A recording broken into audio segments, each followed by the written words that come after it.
हाय, कशा आहात तुम्ही? ठीक असाल तर A34 स्टडीमध्ये तुमचं स्वागत आहे.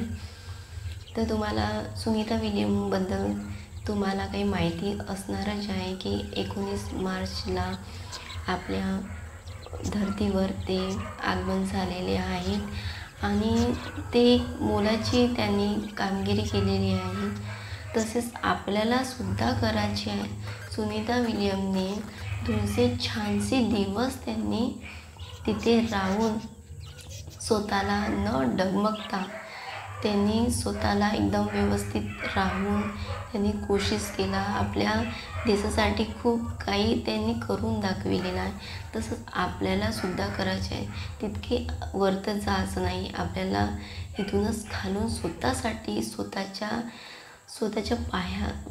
जीवासाठी न स्वतःच्या काहीतरी ह्या दुनियामध्ये आपण आहोत तर काही करायचं आहे हे निश्चित आपल्याला स्वतःला असे सवय करायचं आहे. कधी कधी त्रास होत असेल अभ्यास करायसाठी अर्धा तास का बरं नाही, 15-20 मिनटं का बरं नाही, रोज आपल्याला 15-20 अर्धा तास आपल्याला कंटिन्यू अभ्यासमध्ये सातत्य ठेवायचे आहे.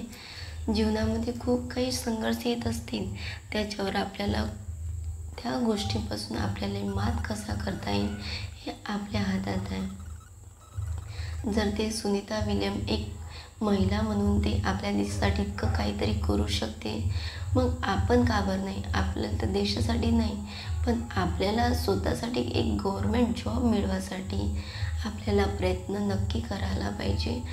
आणि आज नाही, जर आपले प्रयत्न आपण करून जर यश नाही मिळत, पण आपल्याला खचून जायचं नाही. आपल्याला प्रयत्न नक्की करायला पाहिजे.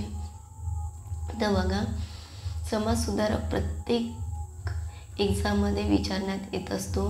ती महात्मा फुलेचे आणि डॉक्टर बाबासाहेब आंबेडकरचे आणि स्वामी विवेकानंद यांचे सगळे असे जे 4-5 मेन समाजसुधारक आहे, त्यांचे प्रत्येक एक्झाममध्ये 1 ना 2 असे प्रश्न आपल्याला मिळत असतो.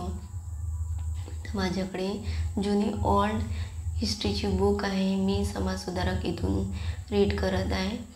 तर RRBमध्ये सुद्धा समाजसुधारक विचारण्यात येत असतो, कारण की याच्यामध्ये 8 लँग्वेज इन्क्लूड केलेले आहे. तर आपल्याला मराठी लँग्वेज जर आपण चूज करू तर नक्की समाजसुधारकसुद्धा तिथे विचारण्यात येऊ शकतो. तर मी समाजसुधारक ओल्ड इंग्लिशची ओल्ड बुक आहे, त्याच्यामधून मी रीड करत आहे. तर मी रिव्हिजन मारत आहे, जेणेकरून आपल्याला जितके रिव्हिजन मारू तितके आपल्याला लक्षात राहत असतो आणि आपल्याला हार मानून चालायचे नाही आहे. तर जोपर्यंत आपल्याला प्रयत्न करायचा तो प्रयत्न आपल्याला बिलकुल प्रयत्न करणं सोडायचं नाही आहे. कंटिन्यू प्रत्येक दिवस 1 तास 2 तास कंटिन्यू असे तासाची वेग वाढवायचं आणि आपल्या अभ्यासमध्ये सातत्य आपल्याला ठेवायचं आहे.